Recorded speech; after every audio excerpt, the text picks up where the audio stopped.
It's time for Milberger's Gardening South Texas, live from Milberger's Landscaping and Nursery at 1604 in Bulverde Road. During the next 2 hours, our experts will help you with your gardening questions when you call 210-308-8867. That's 210-308-8867. Or come by Milberger's during the show and have your question answered in person. And now it's time for Milberger's Gardening South Texas on 9:30 a.m. The Answer. And welcome to Milberger's Gardening South Texas on 9:30 a.m. The Answer. Milton Glueck along with Dr. Calvin Finch and Mark Peterson here to talk gardening with you. Plus, we got a special guest who's going to visit with us at about 12:20. We'll talk to Edmund Pruski at Pruski's Market on how to make your Thanksgiving go even better. So that's all coming up. And let's see. Is he coming that early? That means we'll be hungry all the rest of I'm sorry. 2 hours, man. You can do it. You be strong. I gave you that popcorn. That should have filled you right up. Well, no, that's an appetizer.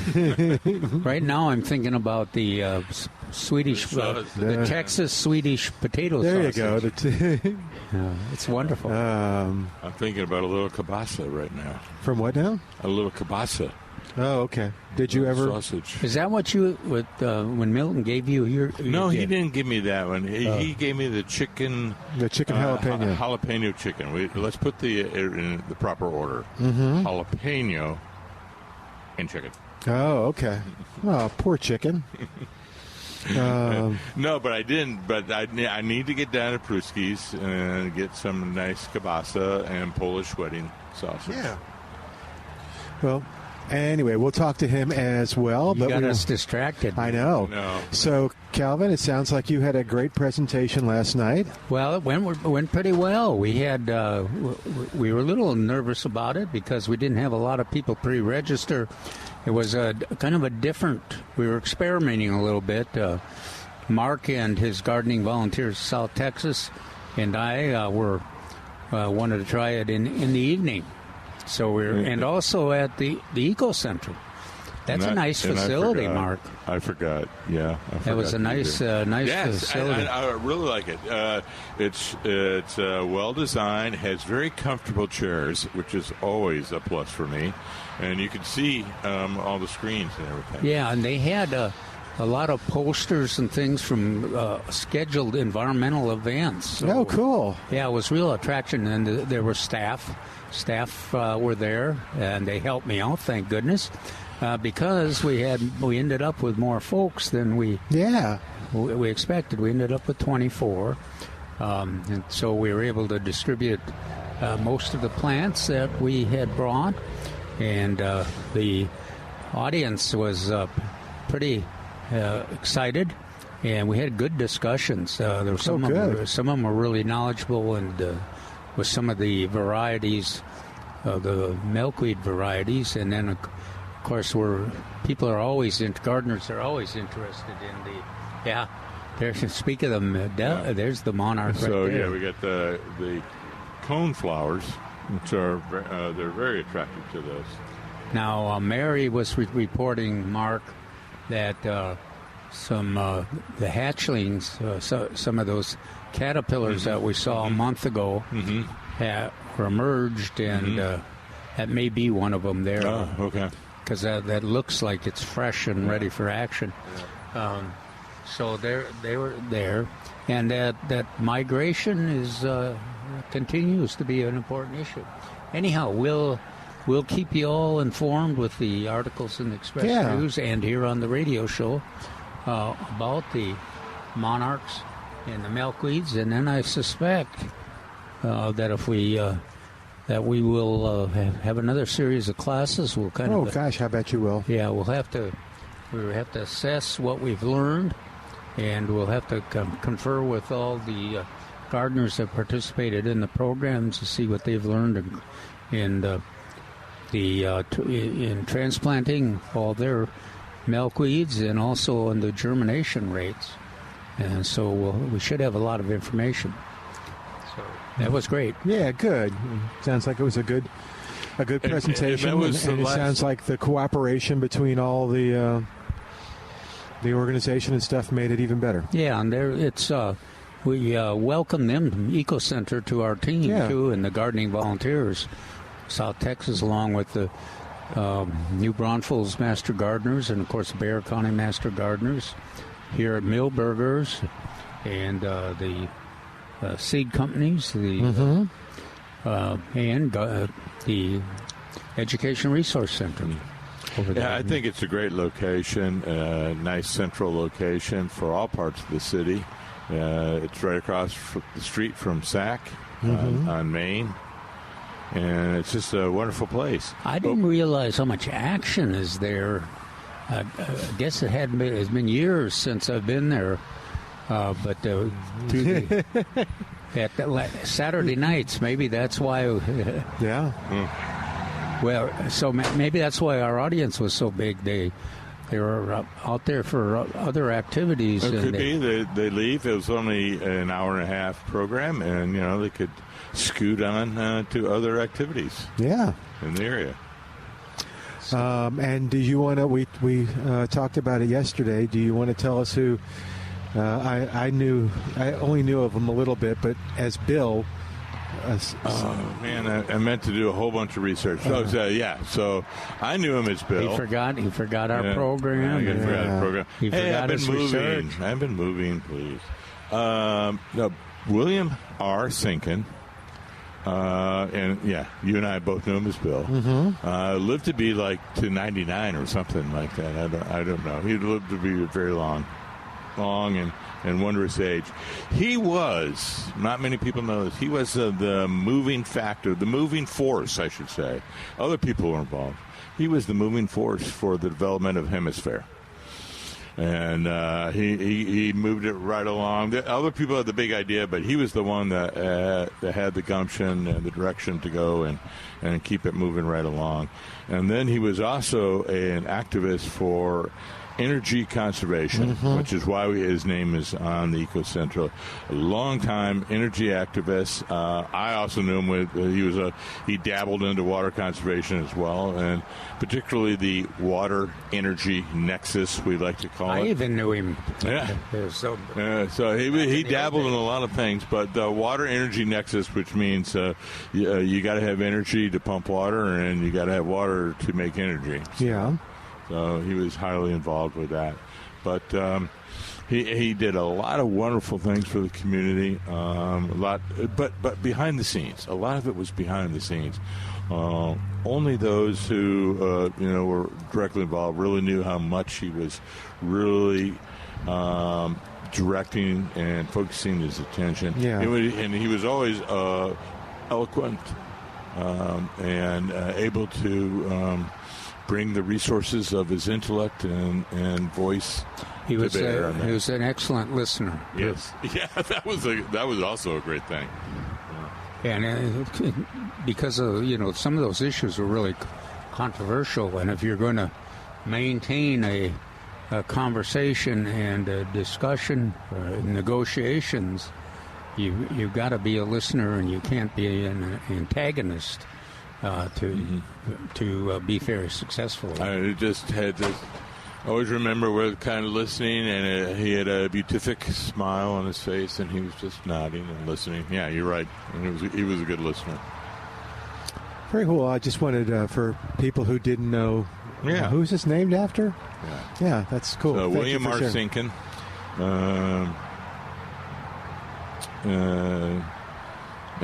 He was a force in the community. It's the Eco Central. All right. Let me make sure we didn't get any emails last night with questions. Let's see. Well, I don't feel so bad then. Nope, we're okay. No questions on the thing. So you didn't look at that beforehand. I did not. Okay. But I will tell you, I did get some questions, and this was fun because I could kind of answer it. We have a person who asked us about growing stevia. Oh. And how do you do it? Do you and I think she's still here listening. So what is your recommendation on growing stevia? We have some transplants. Right. Yeah, and over in the herb table, we have some transplants. I think in the middle of the herb table, it's the last time I looked. You can grow it here.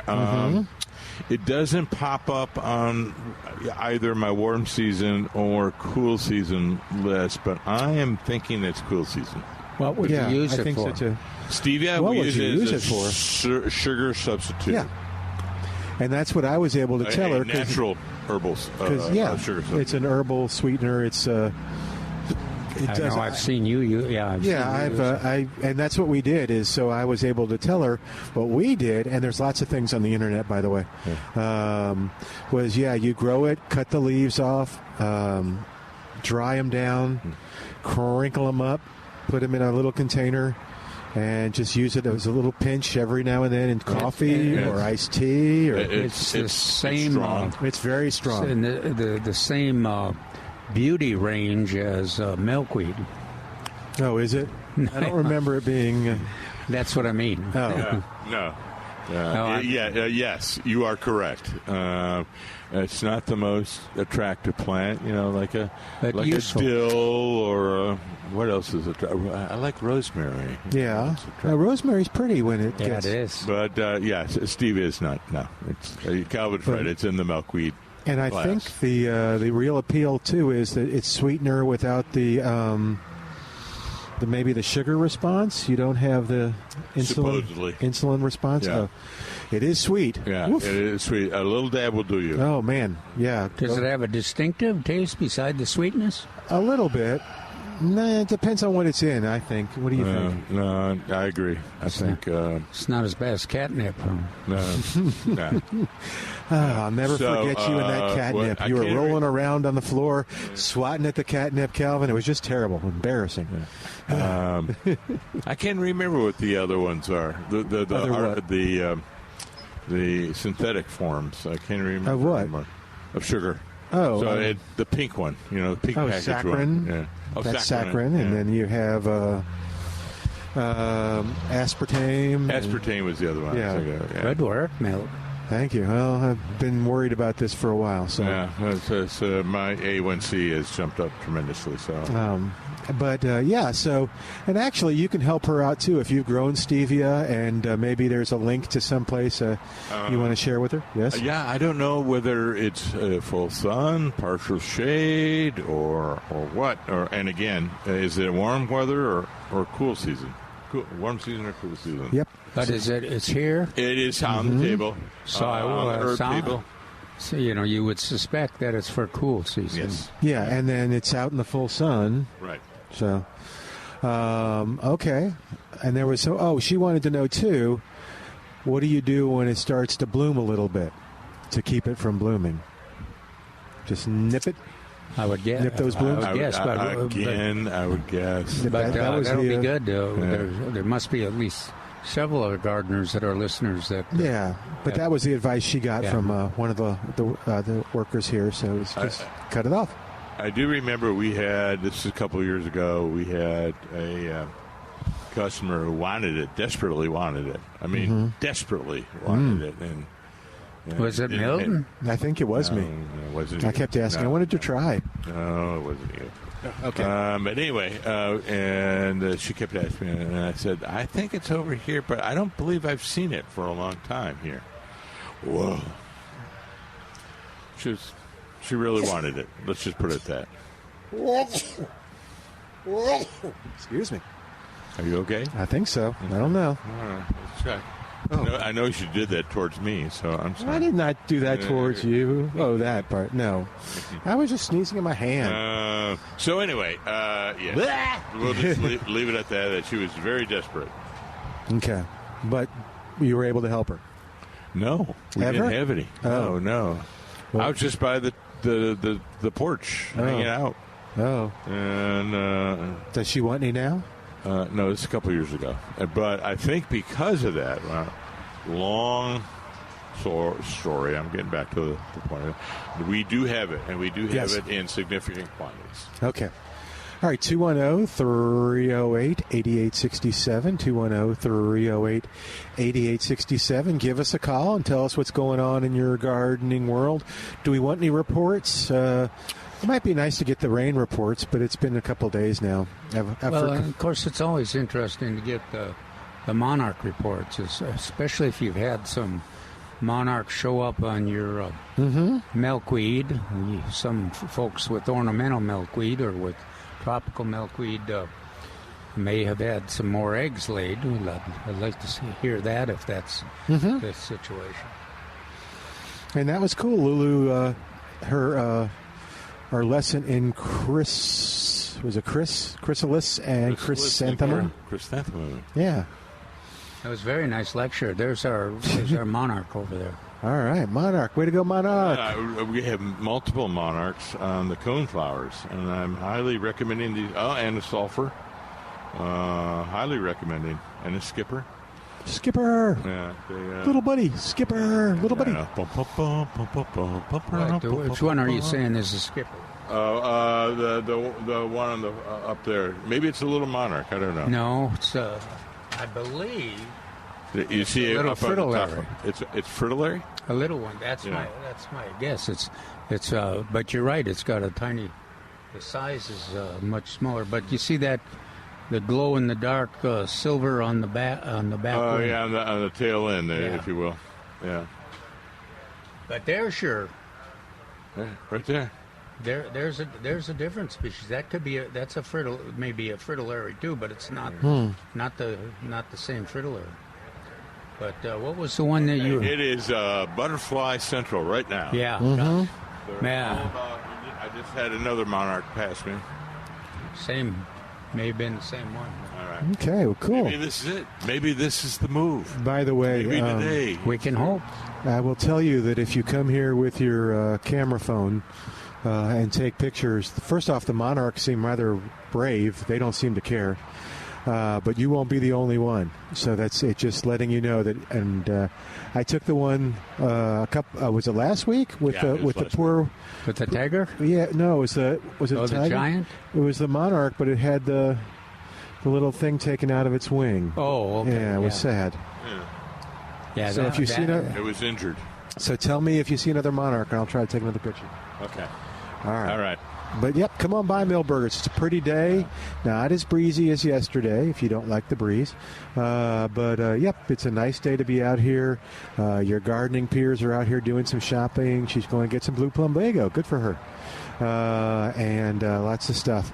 And I'll tell you what I bought in just a couple minutes. 210-308-8867. Let's take a break, and when we come back, we may have a surprise guest. 210-308-8867. This is 9:30 a.m. The Answer.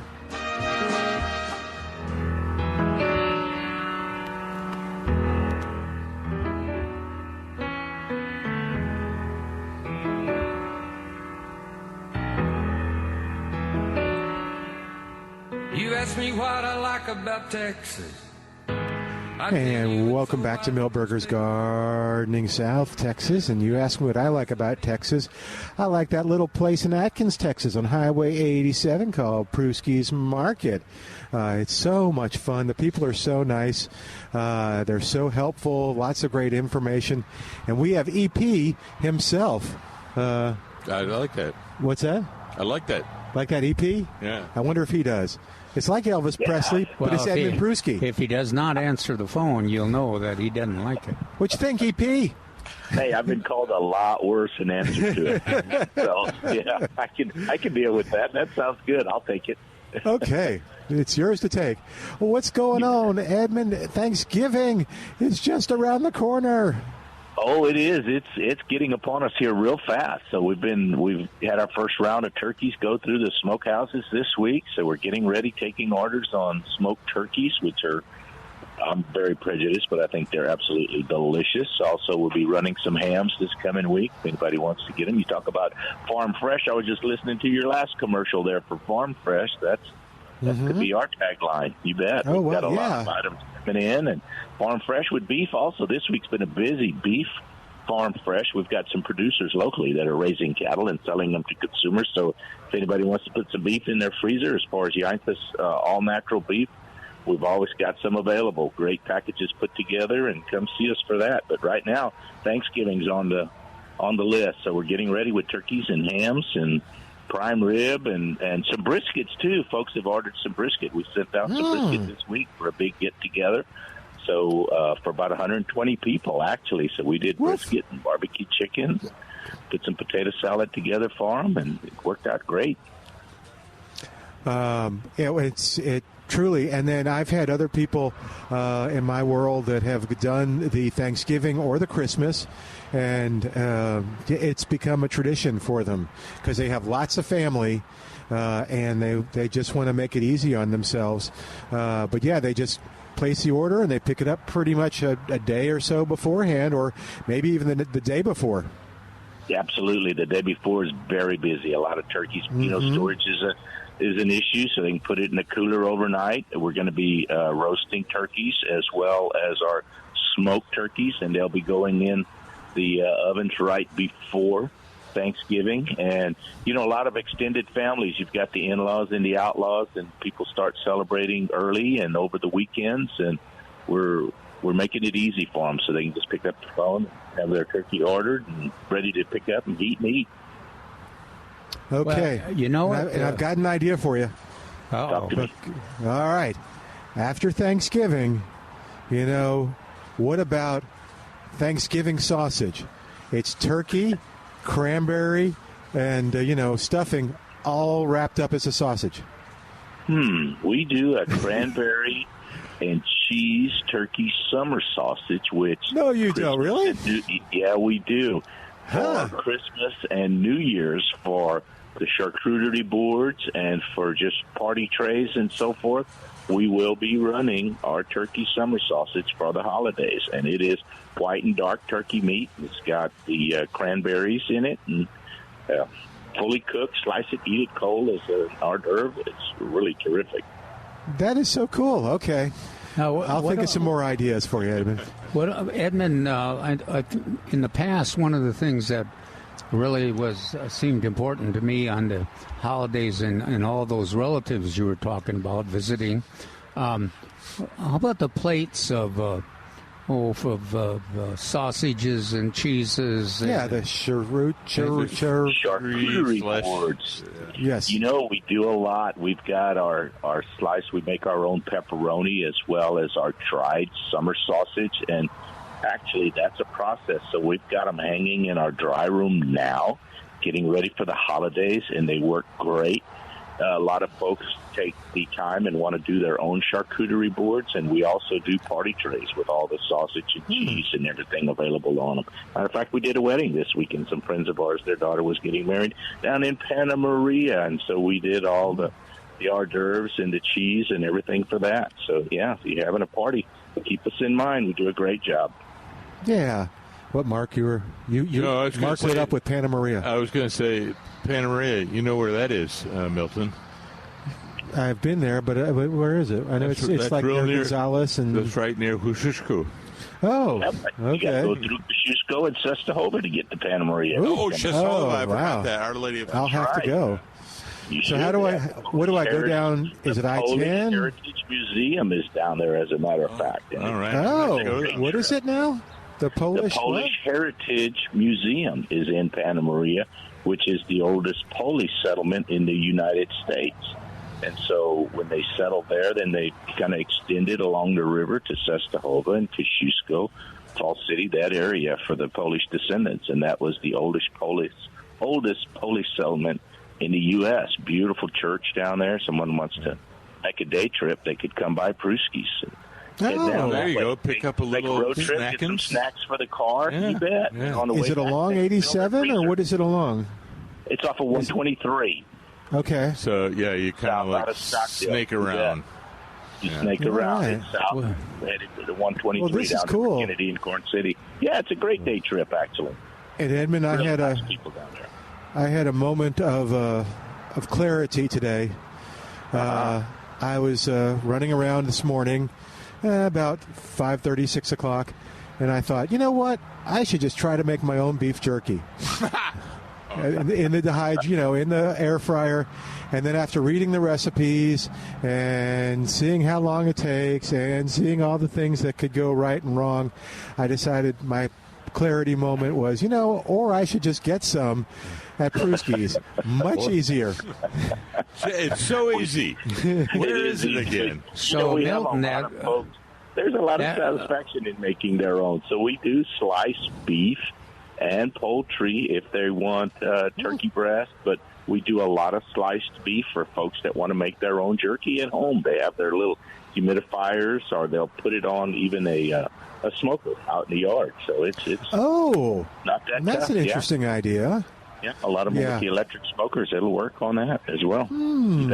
Okay, I may try again, but I'm going to come there to get you all the slices. So was that sausage you provided, that Swedish potato sausage, was not your own recipe, Milton? No, it's Pruski's.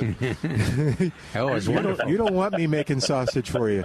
I was the one with the brilliant idea of taking turkey, stuffing, cranberries, and green beans, maybe. But I have to admit that poor Edmund is you're very patient, Edmund. I think that would be goulash of sausages. Yes, I think the turkey goulash sausage. I think the P&EP stands for patience. For that. Yeah, I don't envision them standing in line for it. All right. Well, it's always fun talking to Edmund Pruski of Pruski's Market. Tell us how to get there and how to order now for Thanksgiving. Absolutely. You can visit us on our website, pruskismeatmarket.com. Certainly send us an email or text, and just give us a call at 210-649-2151. Talk to the staff, and they'll get your name and everything on the list. And we've got sheets we fill out for all the orders. We're on Highway 87, right down in Atkins, through the Sayers community. Come on through China Grove, 87. We're just 6 miles outside of Loop 410, 3 miles inside of 1604. And come on out and see us. You'll be glad you did. And tomorrow, being veterans and active duty, we're doing a 10% discount for all veterans and active duty military tomorrow at Pruski's Market all day long. So come on down. Very cool. But not old veterans, huh? Yeah, no, come on down. No, just veterans. Not it's not a double dip. No, you can't go. Not old guys. You can't be. I'm a senior and a veteran. Old guys, just veterans and active duty. Come on in. Cool. We could go to Saws. They're having another celebration too. Oh, okay. But they appreciate some old veterans. Old veterans. I think Edmund. See, we're not. Yeah, all veterans is Calvin. It's okay, but you can't be double dipping, trying to get the senior discount and the veteran discount. Tell me and about the veteran discount. You bet. Edmund, thank you. I owe you a trip there anyway, so when I see you, I'm going to try to do the sliced meat stuff. Perfect. I'm going to make some. If you start to see signs for Miltski's jerky, you'll know that what's happening. Thank you, Edmund. All right, Glueck's, yeah. Pleasure. Bye-bye. All right, 210-308-8867, 210-308-8867. All right, gentlemen. Oh, let me tell you what I did besides try to make jerky. I bought a pack of seeds for bluebonnets, and I bought a 6-pack of transplants. So we got to figure out anything special I need to know on either one.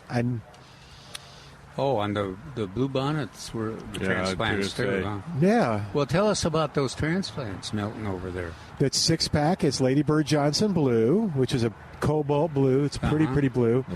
Yeah. They're all kind of hunkered down. I forget what that's called. The rosette. Yeah. They're on the rosette stage. Mm-hmm. So they will produce flowers next year. Okay, next year or this year? I mean next spring. Next spring. Okay. Yeah, this next year. So I'm trying to figure out what percentage I should use for the transplants, what percentage I should use for the seeds. Well, you only have 6 transplants. I know, but I'll buy some more next year. You could make a row in your garden with the transplants, and then plant the. You had good luck with using the seeds before. You could go ahead and put those seeds out, and of course, what the recommendation for the seeds are that you plant them in full sun and plant them in a situation where they can make contact with the soil. You don't want them to make contact with the grass or green grass or dry grass. And it doesn't hurt if it's kind of rocky. No, even better. Soil, yeah. Now, these have been prepared. These aren't just any old seeds. Okay. These are seeds from wild seed. Wild seed, and so they have been prepared. That's why I say that they have either their outside has been scarified or softened with a little acid or something.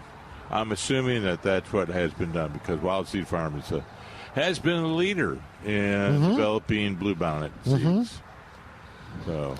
So I may get another 6-pack only to do some containers for the bluebonnets. I like how that turns out. Yeah, it's surprising. It does look nice. It does look nice. They make great container plants. You don't think they'll of them fill that whatever size container you. Yeah.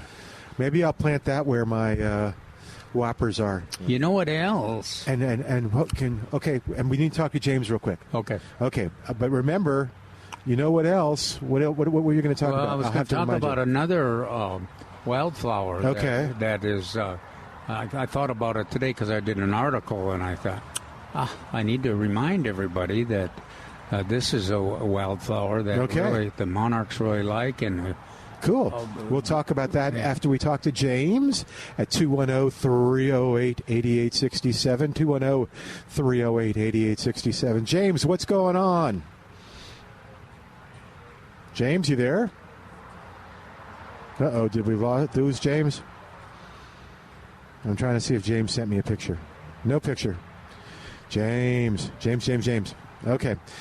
You want to talk about your... Yeah, I was talking about blue curl. Oh. Now, the issue with blue curl is that if you got a neighbor that grows it, then you can get some seed. They're very easy to reseed. They'll grow in sun or shade. The thing I like about them is that they're a all-star nectar plant, and they kind of fill the gap before the zinnias and the blue mist and porterweed are available in the spring. And if you got the weather like we had the last couple of years, they're available for the monarchs when they come through in the spring. Yeah. Oh, in April.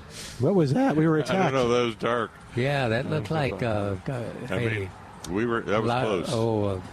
Anyway, the large one. Yep. And so you get that. If you can get a handful of seed, they're really easy to germinate. You do the same. You would just mix them in. And the other place to get them is from the Native American Seed Company in Junction. Junction. Yeah. And they're quick. It's just like wild seed. They're very quick too, and the seed is high quality. Calvin is right. When nothing else is blooming, it will be blue curl, and it fills a niche in there. Very attractive plant too. Yeah. I don't know. I just don't know why we hadn't used more of it. I accidentally had some that would come back every year in the shade, and I didn't appreciate it until I started looking at this monarch situation and saw how much the butterflies liked it, and even the hummingbirds liked it. So if you're looking for a different wildflower, one that's shaded and sun tolerant, and you want to incorporate it into your landscape, then you can it's a relatively large, easily gets, if the soil's good, it'll get to 2 feet tall, 2.5 feet tall. Yeah. And so you can go ahead and figure out where it goes. If you identify a gardener that has it in their yard, you can probably beg them for some seed, because you just get a handful in the spring. The other thing it does, it blooms over a long season, early, and it blooms into when the zinnias are blooming and the mist flowers bloom. I don't think it's flamboyant. I think it's subtle. I think that's one of the reasons why we don't talk about it. But it does have this long season. It's early, and it goes all the way into September at least. Yeah, I think the heat of the summer made out. Yeah, but it's a long blooming period, and most importantly, it's that early niche that we really need it. Yeah, so that's one to consider too if you're looking for something special, and you're along with your bluebonnets, coreopsis, and one of the things, Milton, you bought specific wildflower plants and seeds. One of the best ways to get introduced is what you and I a couple years ago did was get one of those mixes that is specified or put together to meet the needs of Texas, just Oklahoma, Texas wildflower, or Central Texas. And that was fun. I just created what I called the meadow, and remembered bee balm was one. Yeah, that's one of my favorites. Wow, firewheel. What was the one Mexican early? Hat. What was I think there was some coreopsis. But yes, it's coreopsis, but there's a couple. There may have been some bluebonnets in it. Wine cup and primrose were the other two big ones. Were there bluebonnets in it? Do you remember? Were there bluebonnets in it? There might have been a few. Okay. Yeah, they're a little larger, so by weight you don't want too many. Oh, okay. Or it takes up a lot of space. Well, and that was during the period too when it was. We were having trouble getting bluebonnet seeds. It was just the weather was not cooperating. Well, let's take right now they're a little more. They're easier to find. Let's take a quick break while we do. James, call us back. We lost you, man. 210-308-8867. We want to know what's going on. 210-308-8867. Back in a moment on 9:30 a.m. The Answer. Just look around and you will see.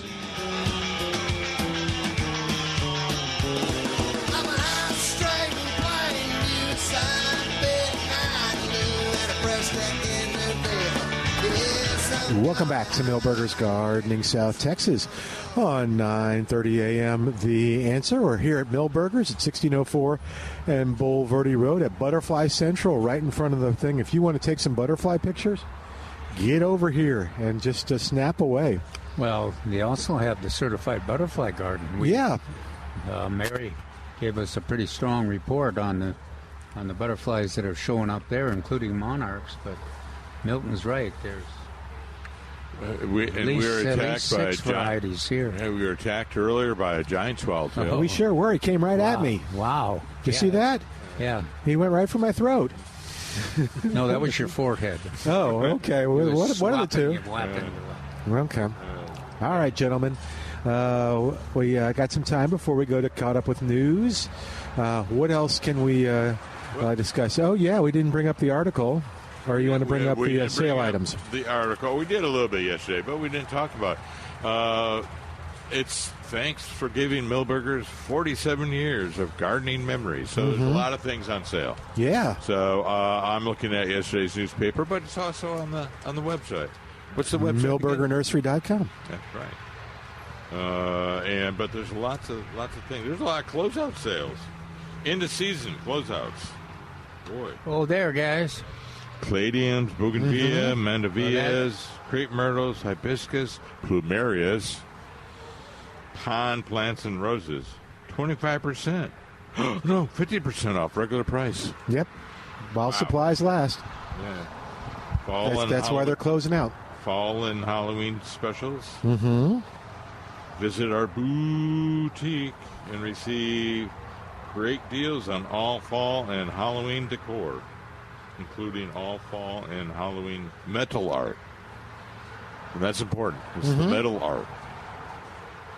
What does that mean? Well, as you walk out this way, and I usually go in the back, but as we go out, there's all like little donkeys and giraffes. They're all metal. Oh, okay. But those aren't for sale. Are those aren't on sale, are they? It says all fall and Halloween metal art. So maybe it's a pumpkin. Yeah. There's pumpkins that were metal. Yeah, there were some of those. Yeah, so 90% off. And zombies? Yeah. No, that's the staff. That's the staff. Yeah. They're not off yet. But your beard is iris. There's a plant that's on sale right now. Which one that she has? Yeah, the Esperanza. Yeah. Bells of Fire. All right. That's on sale. Anyway, I want to point that out. There's lots of sales going on here at Milberger's. You know, another thing I wouldn't mind getting a report on is anybody seeing migrating hummingbirds? I haven't seen any for a couple weeks. Oh, we've seen those dragonflies that kind of look like. Yeah. But yesterday we thought they were hummingbirds, and they're big. I saw, and this morning I saw some at my landscape too. Same situation. And dragonflies breeding sants, and they were moving real slow and interested in the bird bass and everything. Yeah. So it was just a first side look. I thought maybe it was hummingbirds. Just a side note. He bought the roses. He's taking advantage of the. What boom! Dragonflies, damselflies eat more mosquitoes than any other insect or animal. So preserve the dragonflies. And you know what? How do you preserve the dragonfly? Well, nice water features, of course. Okay. Lots of air, fresh water, and live water would be even better. We don't want to tell anybody about the other way you preserve them. What do you think eats the most dragonflies? Purple martins. That's it. Yeah. Oh. You know, we used to think they ate mostly mosquitoes. No, they don't. They don't. The dragonflies eat mosquitoes, but the purple martins eat dragonflies and moths and butterflies. and big fat beetles and things like that. Yeah, as I've said before, so I apologize if you've already heard it. It was so cool in New Orleans to watch the purple martins. You'd have the dragonflies up there, and then some big ones, and you'd see them, and they would just pop them. They'd fly over, pop them once, and the dragonfly would kind of start circling down to the ground, and then they just swoop and get them. Oh, that was cool. Yeah, they don't mess around. No. Sadly, it's kind of the same thing that the hawks do to the bats at the bat cave. Yeah, they just hang around. Now, they scream, which is pretty good. Now, I don't think the purple martins scream as they attack the dragonflies. Oh, the hawks do? The hawks, yeah. They scream and then dive into the cyclone of bats. Huh. I got to go back to the... Bracken Cave? The Bat Cave. Well, the Bracken one, and then you can... And the one on old number 9 or Old San Antonio Road going north. It wouldn't hurt either to, as year progresses, to get a report on the bat problem with the virus and everything. Yeah, see if it's still a major population problem. They were talking about it. Now, they've all gone down. They've gone south already. Yeah, I was going to say they don't come back. I think October was their from spring to about October. But they'll be back, so that'd be a good thing. Yeah, we could ask somebody of bat conservation if they are part of that. Tell us what the status of that is. Yeah, that'd be good. Well, we don't want to confer with Steve Brown because he had his famous bat camera that for 2 years never saw a bat. No, but. Kind of reminded me of someone we both know, or all of there is know, about no bats. Yeah. Trace and... Trace and... He's not here today. No. I guess we can say those kind of things. He's probably still listening. He's going to turn the car around and come back. It'd be interesting on the bats. And if you don't know, and I'm guessing you do, why are bats important? Eat bugs. And specifically weevils or corn and big fat beetles that attack. The larvae attack the corn. And they're a versatile species. Yeah. Some of them are great pollinators. Yeah, that's what I was going to say. Isn't there a pollinator connection too? Yes. So some, yeah. Yes. Tequila. On the yuccas. So they help pollinate the yuccas. Okay, yeah. Yeah. So if you want tequila, you need to keep those. So I have the 4 Bs. The 4 Bs, bats. A little sweetie. Wouldn't it be wonderful? A little Swedish sausage and some tequila right now. Ooh. Yeah. Or a margarita and some Swedish sausage. Wow. You're on your own. It's getting warm. Oh yeah, no. I was just going to say the margarita. Okay, so you were saying the bees, the 4 Bs, 5 Bs. So we got the 5 Bs of pollinators. We have bees, butterflies, bats, and beetles. They are a very important pollinator. We don't often consider them because they're not always attractive. No. Well, that's 4, isn't it? Yeah, it's 4. Yeah, I'm trying to think. I said 5, but I think it was 4. No. Okay. Anyway. Yeah. I digress. Sorry. I apologize. But keep those dragonflies happy. Yes, that was the whole point. See how I go on tangents? I'm sorry. And we have another James on the line at 210-308-8867. Hey, James, what's going on? Well, I just turned the air conditioner on, man. It's getting kind of hot out there. And it's November. Yeah. I wanted to ask the guys about that road runner that I got in the backyard running around. Looks like he's after grasshoppers. Is that what they like to do? Yeah. What is it? So he's got a roadrunner out and back, and they're going after grasshoppers. You betcha. Well, not just grasshoppers. Yeah, they like lizards and grasshoppers. And they parted ways with my wife when they started harvesting the English sparrows and other birds at the bird feeders. They said, "Hey, we don't have to go chasing after grasshoppers. We can just sit here and pick off the birds at the bird feeder, down below when when the suet fall down." No, that's why I'm laughing. Please, I have to stop laughing.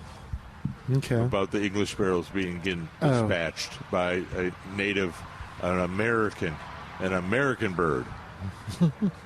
So what are they? Eat any vegetables in the garden, I guess.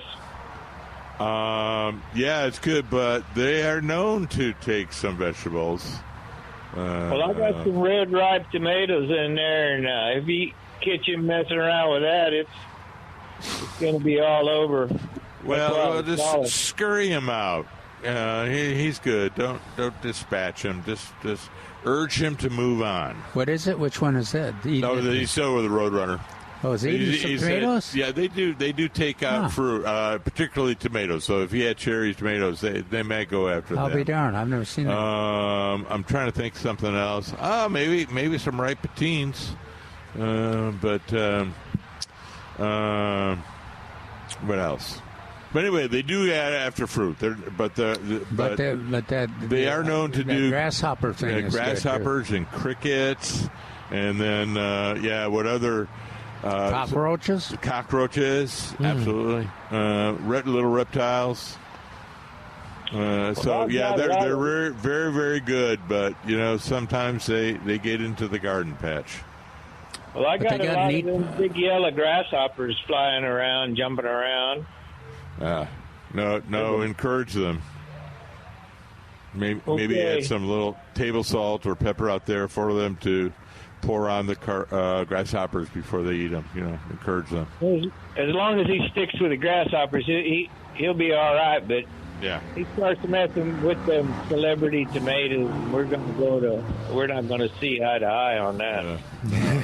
Well, if you get irritated with him, tell him he can come over to our place over there at Medical Center, because we miss our roadrunners. They're pretty interesting. Yeah, you were talking about migrations of little birds, and I've been hearing, you can't see them, but you can hear them. The sandhill cranes that fly over, but they're so high you can't even see them, but you can hear them, and they're headed down to the Gulf. So I don't know if that means the other birds are headed that way or not. I don't know. I actually made a trip to the Platte River one time years ago to see that was amazing to see the sandhill and the other waterfall. Well, in the summer they're in Manitoba in Alberta, so I predict it's pretty kind of cold up there right now. So, well, I believe you. I believe you. They're on their way. Yeah. Well, there was a report that they're in Nebraska. They're already in Aransas. Yeah. Okay. No, they're not there. Last I heard, they were still in the Platte River. But okay. Maybe they've moved on. Hey, thanks. I heard a bunch I heard them, but I looked up, and then I looked way up, and then I looked way up, and I couldn't see them, but I could hear them. What do they sound like? Sandhill cranes. Sandhill crane. No, but I wanted to know kind of what to listen for. James, can you do a Sandhill crane impression? Well, Mark did pretty close. Not right now. Okay, maybe later. Maybe later. But it's kind of after you have some of Calvin's tequila. Yeah. All right, thanks, James. We gotta go run to get the news, man. Thanks for calling. Okay. Bye, James. We'll be back in a moment. 210-308-8867. Call us and say hello on 9:30 a.m. The Answer. We're back with Milberger's Gardening, South Texas, live from Milberger's Landscaping and Nursery at 1604 in Bulverde Road. Come out to visit or call us at 210-308-8867. That's 210-308-8867. And now back to Milberger's Gardening, South Texas on 9:30 a.m. The Answer. And welcome back to Milberger's Gardening, South Texas on 9:30 a.m. The Answer. Our phone number, 210-308-8867. I'm Milton Glueck. We're live here at Milberger's. Lots of people have come out on this pretty Sunday afternoon. What's she getting there? Are those those pansies, or what is she? But yeah. Right, I think that's the pansy table. I think so, too. She got some whites and she got some yellows. So anyway, there's lots of folks out here. It's a whole lot of fun. So come on out here, too, and visit with us and wave to us on the porch or come say hello and ask your gardening question in person. All right. What else should people be doing right now? It's a weird November. Well, getting ready for the onions. You prepare the soil. I think a lot of gardeners don't realize how much nitrogen that onions require. They will utilize as much as you can provide, and so I always say 10 cups of 1959 applied for every 100 square foot of bed. And if you got access to some compost, 2 inches of compost, and I always like to plant the onions every 4 inches so that you can harvest the green onions. And then by June, the big bulbs will be ready to be harvested. And they always let you know, Milton. Yeah, the little tips over. Yeah, they're little. I like that. Yeah. Yes. I'm ready. Tops all over. Yeah, but anyway, that was my first experience way back last millennia. Over in West Michigan was learning about onions and how much nitrogen they're big consumers. They're big one, but that's a nice rule of thumb of what Calvin has is 10 cups per 100 square feet of 1959.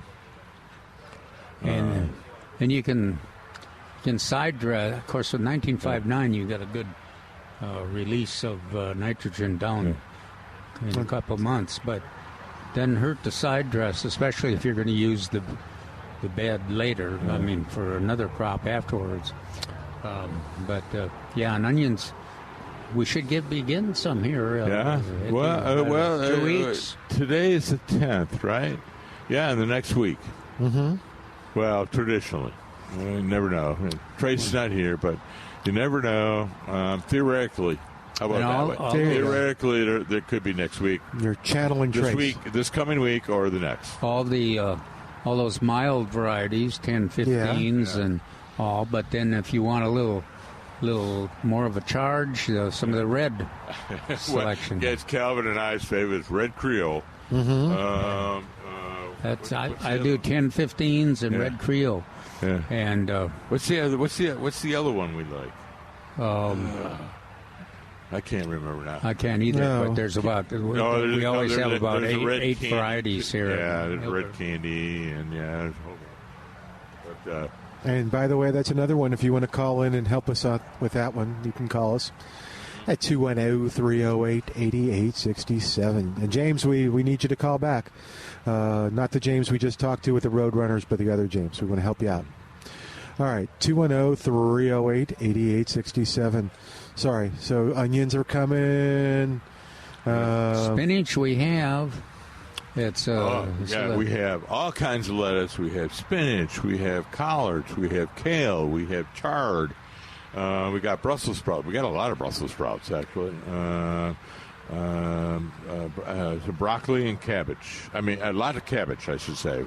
We got a whole table dedicated to cabbage. So we got reds and greens. And get your, if you don't have any BT, if you're going to get cabbage and Brussels sprouts and cauliflower, also get your BT because the cabbage loopers will find them. Yeah. And the BT works very well. It's an organic control, limited effect on the rest of the environment, but it does a good job of protecting those vegetables, green vegetables, from the cabbage loopers. I was thinking, and it only hurt for a few minutes, taking Lulu's situation where she was kind of getting for herself, but you could tell she was kind of thinking of what the kids would enjoy. If you've got kids or grandkids in your world and you want to introduce them to gardening through your garden, what do you think the funnest way to do that is? Well, you want some plants that the kids recognize. You want some that are fast and have some amazing results. Always think, I think Mark and I both mention always radishes and carrots because the radishes are very fast. Kids don't much like to eat them usually. Yeah, that was I was going to. But the carrots the kids love and they recognize. And let's see. And spinach. What else, Mark? You think is the lettuce and the the lettuce showy. is very fast. And showy. Yeah. And then of course the Bright Lights Swiss chard is always a good choice, and it's a tasty green, pretty mild. You can mix it with the kale. If you find the kale, kale is a little stronger than you want it to be. So that's always a good choice. I like beets. Oh, but I'm not sure that's a favorite of the kids. No, it's good for them. Still, Mark's not. Man, you got not Mark's favorite. If you want to. Oh, that's right. Mark is anti-beet. I had great antipathy against beets. Why? I just don't like the texture or the color. Oh, okay. Well, and that's why he's got a medical problem because he doesn't eat beets. I do the pills now. Beets? Oh, you do the... I do the beet extension or whatever it's called. You could dehydrate them. I saw a whole bag on sale. You really do love your air fryer. I do. Air dryer. I'm getting into it. Another thing that's the kids like to grow is English peas. The ones that are produced fast, and you can eat the shells. Anything like the sugar snaps or anything like that. Snaps. Yeah, they like that. Yeah, you're right. Fast. You're right. That's the one I was trying to remember. They're fast. I said green beans, but I was going, no, it's not green beans. And so it's the sugar snaps. And, they're great. Other stuff like that. Snow peas. And, once they get about 6 inches tall, then they're on the way. So it won't be long after that when you start getting some blooms. Yeah. And it is weather for that. We've had a night that it went down into 60. Yeah. We had one. I remember it. Well, there was one forecast for the 50s. Yeah, it was like 54. And I went, ooh. All right, we got James back on at 210-308-8867. What's going on, James? Welcome to Milberger's Gardening, South Texas. Hey, I apologize for that. When my wife calls due to her situation, I got to run. So okay. Understandable. Okay. Hey, listen, something I've wanted to do for a long time, and I finally made happen about 2 weeks ago. I installed some rain gutters and 2 rain barrels on my back patio. And so with my little over 1 inch rain this week, they're both topped off full. And I have some mosquito bits because I made some of those buckets of doom to kill the mosquito larvae, put them around my patio. That's kind of effective. But anyway, keep the larvae out of the rain barrel since they're pretty full of water. I've used some. I've looked online. I can't find out anything about the application rate other than one site said one dunk for 10 square feet of water. So if my barrels are 48 gallons like they are, they're not huge. Yeah, they're either 50 or about 50. We'll just say 50. Yeah. There you go. So how much? I don't have the dunks anymore. This time I bought the bits. How much would you put in the barrels? I want to get them before the mosquitoes start doing their thing. Okay. What was the recommendation? I'm trying to do the math in my head here. I'm not sure you need more than one, unless they're new. Sorry, what was the recommendation, James? It said one side I read, it said like 10 by 10, 100 square feet of water. It didn't say cubic feet because I thought it was curious. It said it didn't matter the depth. I guess they're talking about like a pond or something like that. Yeah. Use one dunk for 100 square feet. So I don't know how many, and I've got 50 gallons of water, so I know I probably can't overdo it, but I don't want to waste these mosquito bits. Let's just assume they said they meant 100, even though they didn't say the depth. Let's go 100 by 1. So 100 cubic there you feet. go. So that's 7.5 gallons per cubic feet. So figure that all out there. And so I'm like Calvin. I'm like going maybe 3. I don't know. I've always just used one. Yeah. And had good luck with it. But you could be more cautious than that if you wanted. But if the one is controlling them, you don't need to use any more. Okay. Or you could. If you got more than one barrel, you said. Two rain barrels. Yes. Yeah. Do a little experiment. Do one, and then do the other with 2 in it or something, and see how that goes. Okay. Secondly, I thought I heard, I'm doing so many things at once, that y'all hadn't seen any hummingbirds in a while, and that's the same with me. I haven't seen one in probably 10 days, 2 weeks. I just took down my bird feeder during the last 20 minutes, washed it out, bleached it out, rinsed it out real good. It's air drying. Should I refill it, or is it too late? Should I just throw it away for the wintertime? Well, I just refilled mine. I have a tendency to like to have them all winter. I haven't seen a Rufus hummingbird for several years, is what we used to get during the later winter. ones, the later. But I'm still hoping I'll see a few more migrating, and maybe if I could get lucky, I want to have the sugar water available if the Rufus hummingbird decides to stop by. So I'm with you. It's up to you, I think. I think I'll refill it. It won't hurt anything. Water's cheap, so to speak. Sugar's cheap. Rufus, they're beautiful, and I haven't seen one in a few years either. But, that might be something to shoot for. Do any of the other birds visit your hummingbird feeders? My house finches sometimes, and actually mockingbirds occasionally will stop, and I don't. Maybe they're looking for the insects that are around them. I don't know. No, I'm just the only thing I have with mockingbirds. I have one that comes to my bird bath every day, a couple of times, and then he moves over to my chili patine. So I'm battling him on that. That is a great wildlife food, chili patines.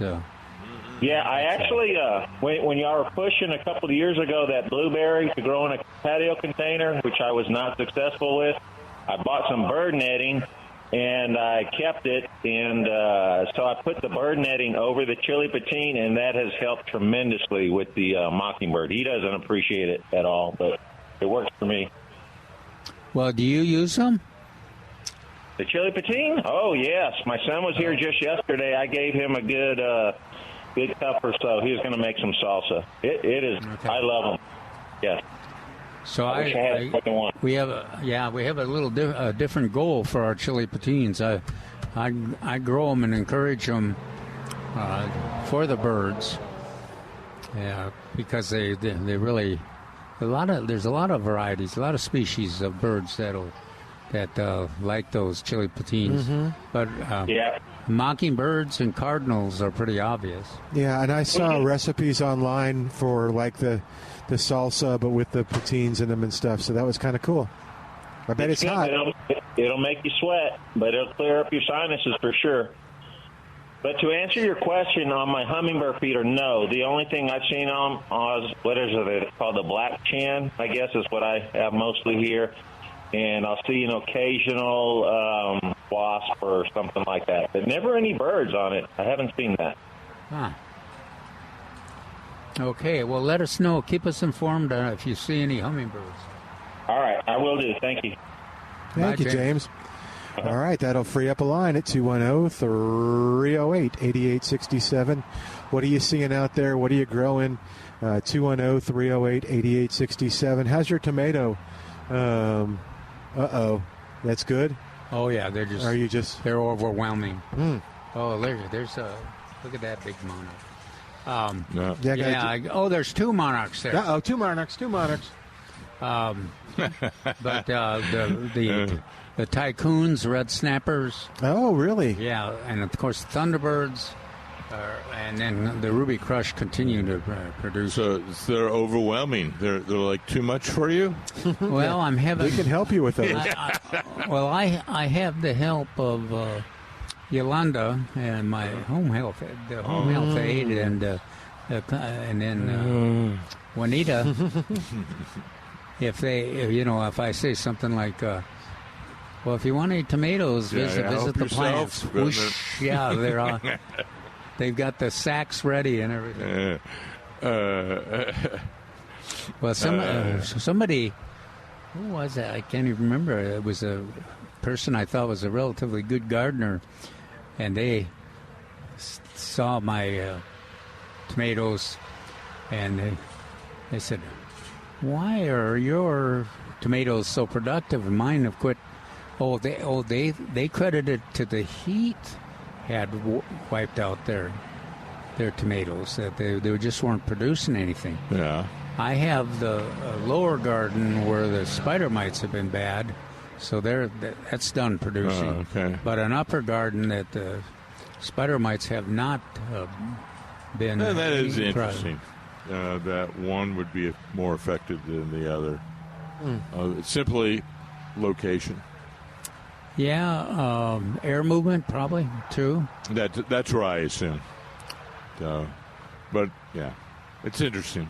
And then the part of it is I always have an issue with the weeds that grow at the base, and so Bermuda grass has a tendency to want to grow in my lower garden area, and I can't help but think that help the weeds that are closer to the garden encourage the spider mites.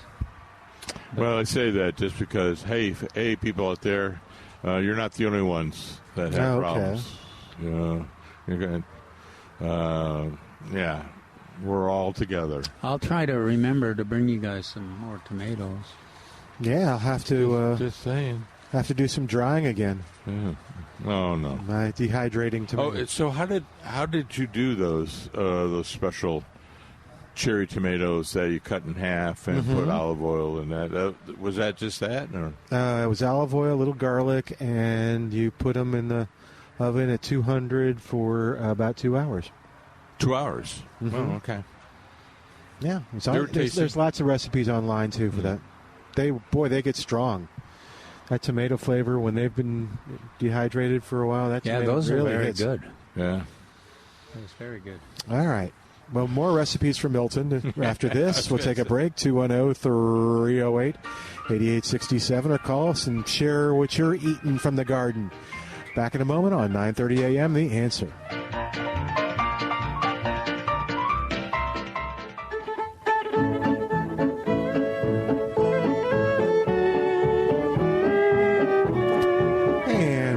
to Milberger's Gardening South Texas on 9:30 a.m. The Answer.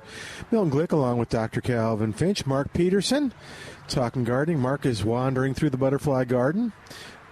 Yeah, we encourage you to come on out to Milberger's at 1604 on Boulevardy Road and ask your gardening question in person to these guys. Or, you know what, too? You can call us at 210-308-8867. Mark's out looking for the milkweed. Oh, okay, cool.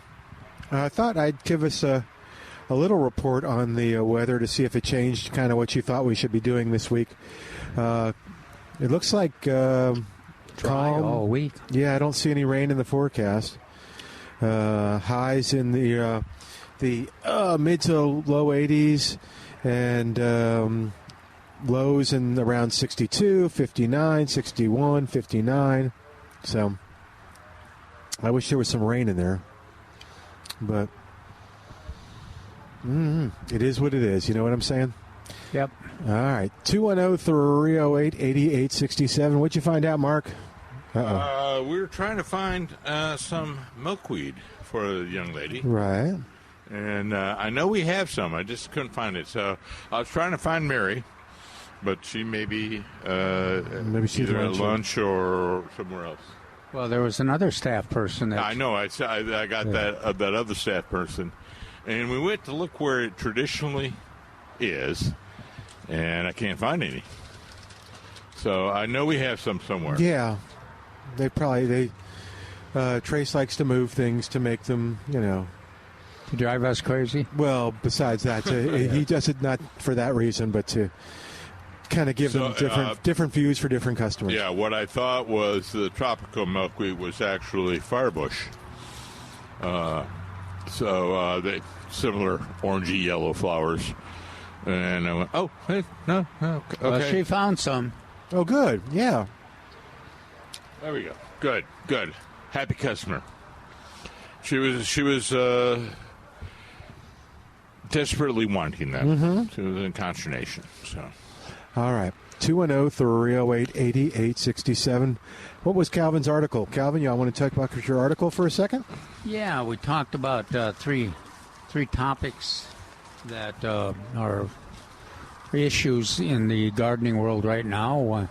And Mark and I have talked about these here on the radio. Well, the one is the massive crop of acorns that are out there, and gardeners are always wondering, why are these oaks wasting or utilizing the limited amount of water or nutrients they have available to produce extra acorns when they could be using those same resources to preserve the trees' health in the future years. And then, of course, the issue is that they're looking at the long term. We think they're looking at the long term survival of the species rather than the short term health or the relative health of the existing tree. But that's a really interesting topic, and we've heard some really good discussions. When I was back in school, forestry school, a couple centuries ago, we talked about mast years, and mast is acorns and hickory and pecan, and then soft mast like mulberries and hackberries. But certain years seem to produce a whole bunch. And then you have to balance that out with environmental factors like whether there wasn't any rain the year before and whether there is rain this year, and that's all factors that play into it. So we had pretty good rain early in the spring and then an unusual July rain, but then nothing. I mean, the spigot was turned off. And that happened like last year, too. We had good spring and then nothing. And so that tells the tree, hey, I better take some of these resources that I'm using for growth or defense and change it into reproduction, just in case. And another topic, Milton, was one that we talked a little bit about today is the tomato. Where are your, what is attacking your tomatoes? And, of course, the most obvious thing are the raccoons, Trace's dog. He's coming to your neighborhood soon. Yeah. And then it was brought up that somebody's the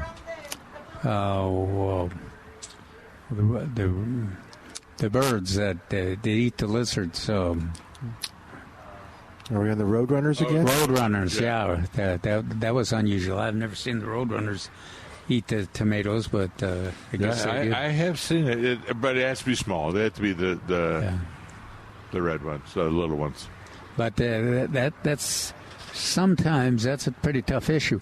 But usually it's the individuals involved. You've usually got a raccoon that gets persistent, and so if you can catch them in a live trap, and then the problem becomes disposing of them. That sometimes will eliminate it. Then the easiest strategy that the minute there's some attempt to harvest the tomatoes by the predators out there, I start picking them when they're just showing some color. The full size usually, but they're finally showing some orange or something, and then take them in and let them ripen in your kitchen, and that way you can usually intercept. You end up with harvesting most of the tomatoes and not having to share too many of them with the other animals. I think that's always a proper attitude. Yes, we'll share a small portion with you, but no more. Yeah. So I don't think they quite understand the deal. No, they don't. They don't know that the negotiations that have to go on. So I know we've talked about, you talked about raccoons. Squirrels are big tomato eaters. Yeah, that's true. What about possums? They'll do it. It depends on your neighborhood and your resident. A possum is not, to my experience, is not as... the expectation is not as much on them harvesting tomatoes as a raccoon, but they do it for sure. Skunks, I haven't seen them do that much. I haven't seen them. I was thinking of all the other pests. So I was thinking armadillos. No. Are the squirrels the ones that kind of take the one bite and leave it alone? No, that's stupid animals, otherwise known as deer. Oh, really? So I don't know if they'll do that to a tomato. For tomatoes. I know they do that for plants. No, but what about tomatoes, Calvin? Who takes one bite and just walks on? Well, I think you're probably right. I think the squirrels. Part of the reason is that if you got, like I have terrier, and takes them a while. Usually, the squirrels have learned how to avoid them, and they run, and they take a quick bite, and then they have to run for cover because the dog has figured out they're out there. Whereas a raccoon is operating at night, and they will harvest them. Yeah, I was thinking I could just see them with their little hands, just and they'll pull them off. No, I don't like that one. And then you'll find just the core of the tomato, and they do a pretty good job of eating most of the tomato. And if they don't eat it all, that first night they'll usually come back and eat the rest of it. But they can do it. But raccoons can be, some of them can get pretty ornery and get, they can just have a tendency to pull a lot of tomatoes off for just out of orneriness. But you're right, the squirrels are the ones that quite often will get one bite and move on. Let's see, and even a fox. Oh, right. Yeah. Oh, I saw a fox last night. Gosh. Little teenager, gray fox. Wow, where were you? Oh, downtown. At my new house, yeah. Yeah, they're everywhere. Yeah. I didn't know. Wow, they really must be. We're going to say hi. There's a lot of reason not to be downtown because there's. I don't know that there's a lot of green. There is green. It's a beautiful downtown's beautiful. But they compared to say Chavano Park, not quite as much places to roam and. But they adapt. Okay. And they make a good living in the urban areas. Oh, okay. It's kind of the favorite food of the fox in our area seems to be the figs when they're right. But they'll climb right up a fig. Dorothy, the master gardener.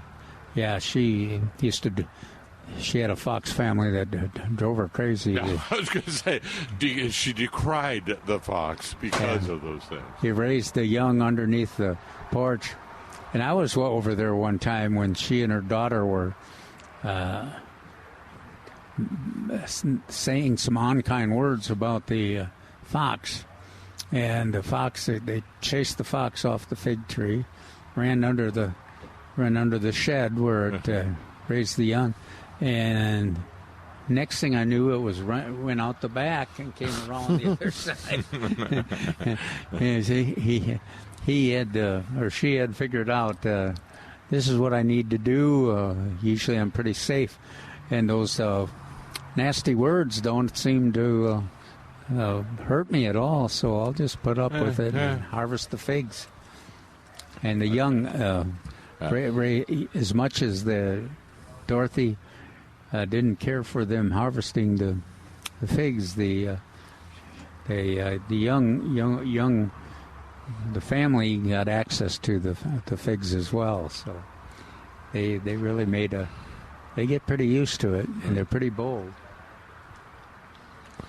210-308-8867. 210-308-8867. The number to call. What's going on in your gardening world on this beautiful Sunday afternoon? How can we just talk with you and see what's happening? Mark, what's happening with you? It's now. Are you still doing? We ended season 3. That cliffhanger. Those videos are on the Gardening Volunteers of South Texas on their gardening website, and it's called Go Gardening Videos. You can always see me. I wish we may do it. John may have all the excerpts of me. Outtakes? Outtakes, yeah. So anyway, so this year, this last month, we are at the Herf Farms. Oh, okay. Herf Farm, which is a nonprofit, right across the creek from the Cibolo Nature Center. And then also we're at Alma Ranch at the garden tour of the Hill Country Village, I can't remember. Alma Ranch. The Del Webb. There we go. The Del Webb, Alma Ranch, and some beautiful homes, beautiful gardens, and one was a beautiful water feature, and the entire backyard was a water feature, and dropped down about 20 feet, and it was very lovely. But we're done for season 3. Wait for season 4. Okay. That'll be next year sometime? That'll be next year sometime. Okay. January, February. But you can watch all the Go Gardening videos on YouTube, all the archived versions. So you would go YouTube, GVSC, Go Gardening Video. Okay. Very cool. All right, 210-308-8867 is our number. We're going to take a quick break. While we do, why don't you give us a call, 210-308-8867. More of Milberger's Gardening South Texas coming up live from Milberger's Landscaping and Nursery, 1604 on Boulevardy Road on 9:30 a.m. The Answer.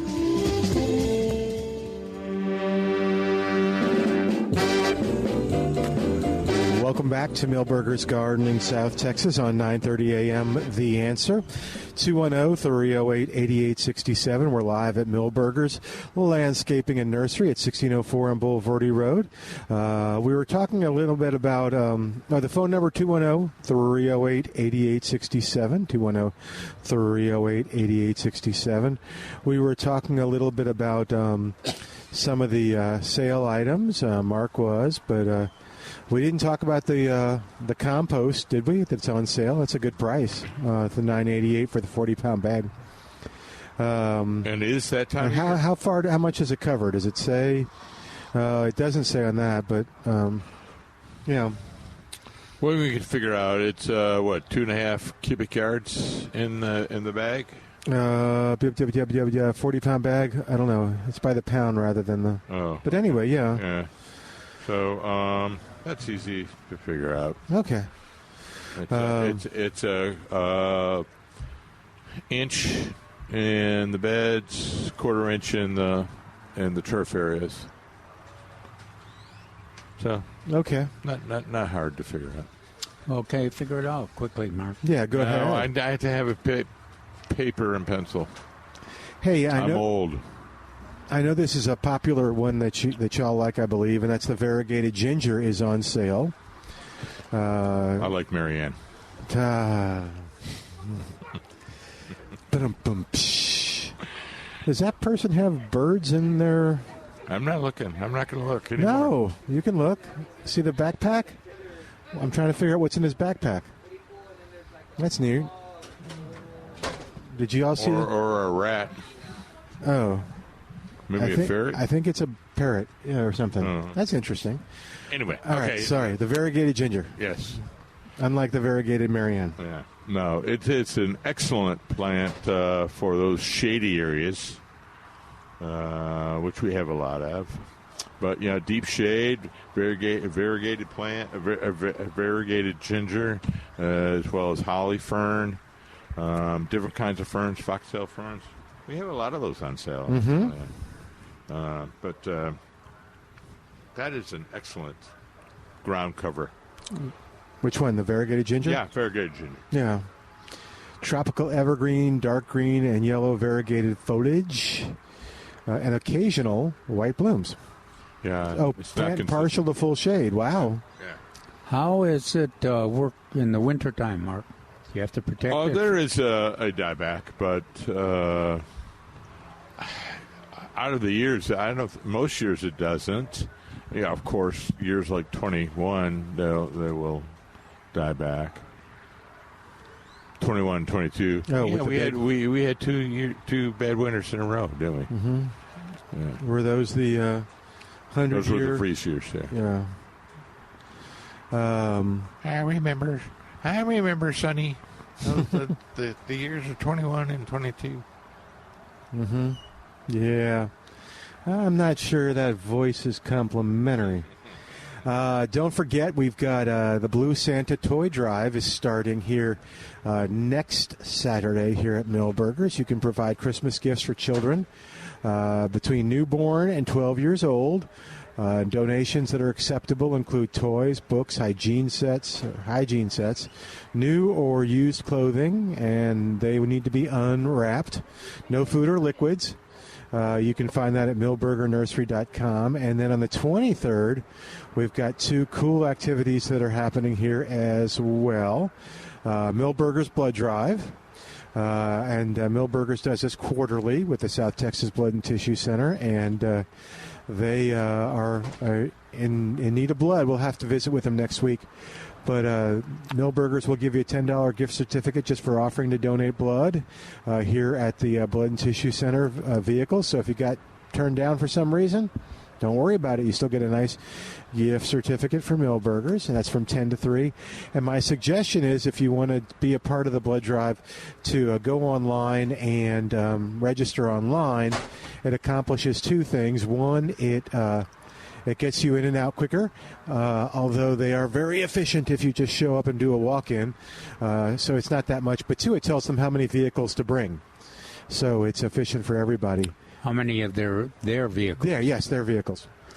And then on the 23rd from 10 to 3 also, there will be the Lions Club will be doing free vision screenings for kids, brought to you by the Lions Center or Lions Sight Research Foundation.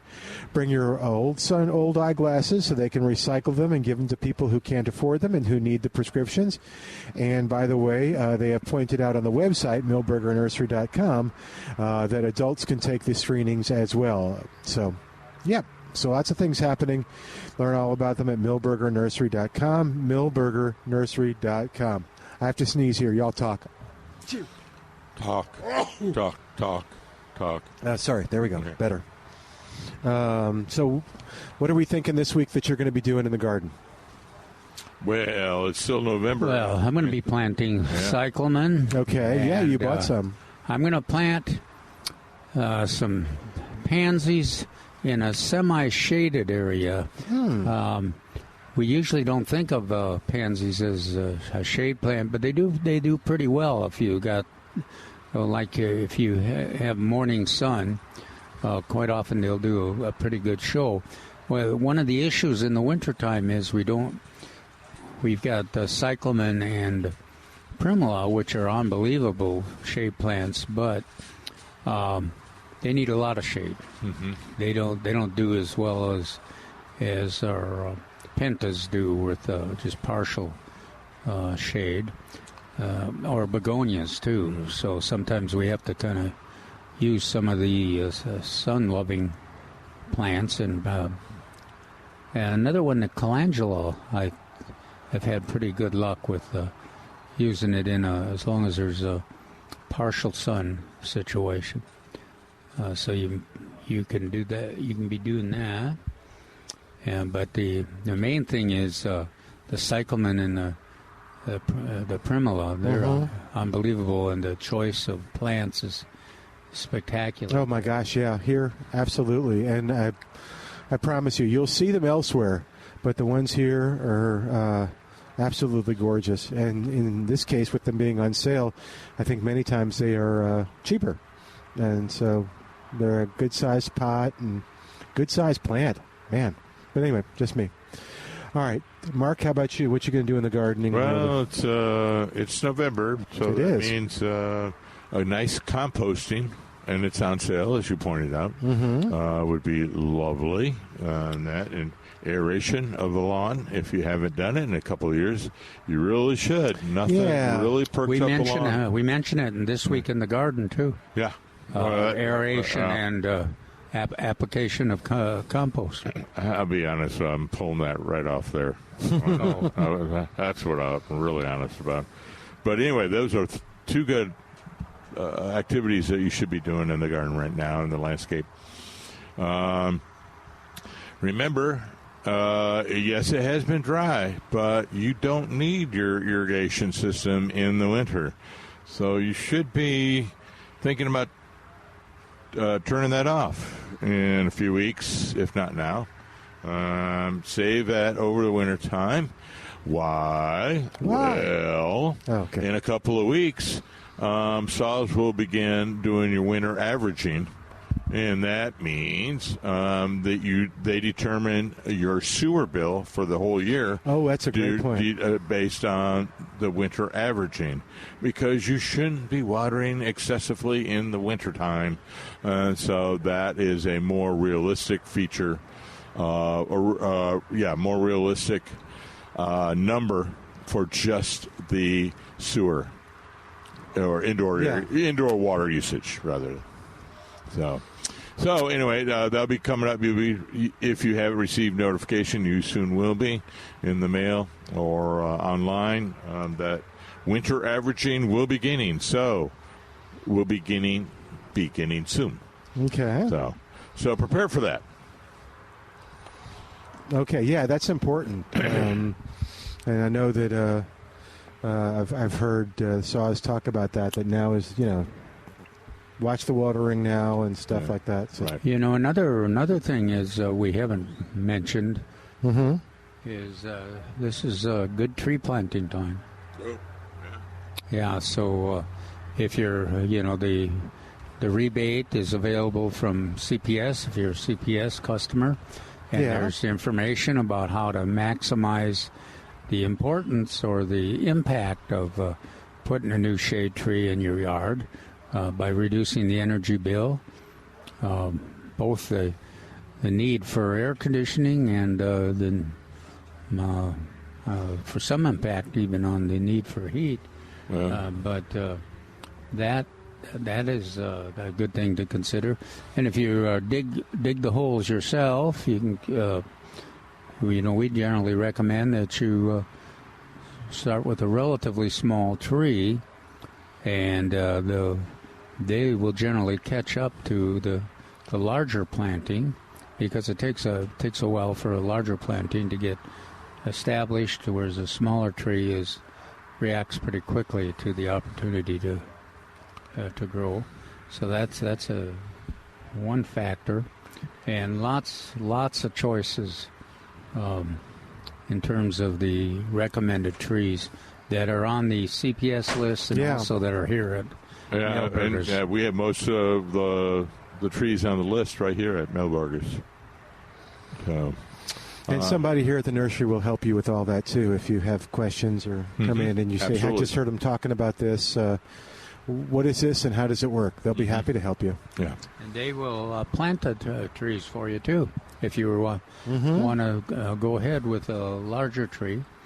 And in some of our soils, it's not an easy job planting trees, but it is very worthwhile.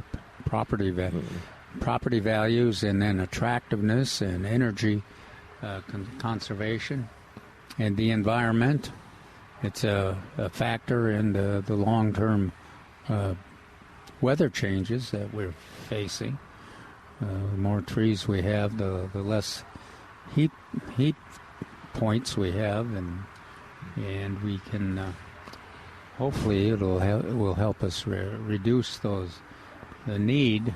Well, of course, for everything like air conditioning and for severe adjustments to deal with the excessive heat and other storms.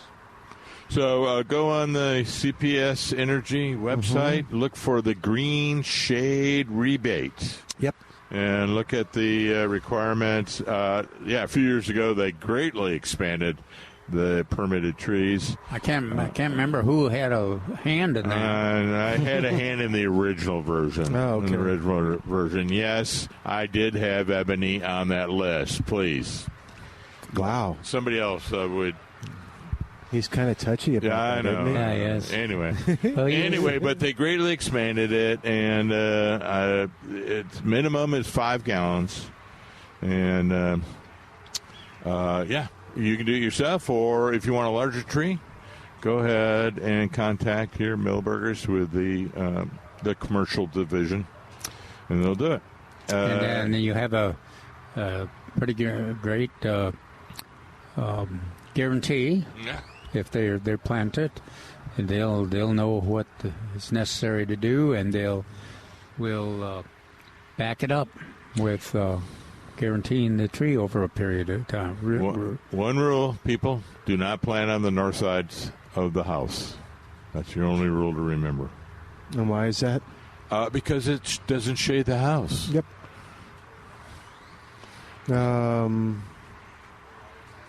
Okay. I was thinking if you plant on the south, this is silly. Does it block that south wind that you... No. Up in the plains, when I was with the Forest Service, we made a big deal about north winds, making sure you had evergreens on the north side of the house. Oh, to block them? But yes, but we don't do that. Not in South Texas. We don't worry about that as much. All right. What are we going to hope for? No, there was no rain in the forecast. There's no rain in the forecast. So we shouldn't see any blooming from the cenizo. Well, if we do, they know something that the National Weather Service does not know. But anyway, we do need the rain still. We need a good November and a good December to fill out the year. What is December normally? Or November? I know October is normally rainy. Something like 1.6, 1.8. Really? I can't remember. Okay. So that's December. All right. A little bit more in January. But well, thanks to the guys. We're going to begin to wrap up now. Of course, you're listening to Milberger's Gardening, South Texas. For a lot of the information, you need to go to milbergernursery.com to see about the upcoming events that are going to happen here, the sale items, all that good stuff. That's milbergernursery.com, and you can find that there. And, of course, you're welcome to come every Saturday and Sunday from noon to 2 and visit us. Thanks to Al for doing a great job. Thanks to you for listening. I'm Milton Glueck. This is 9:30 a.m. The Answer.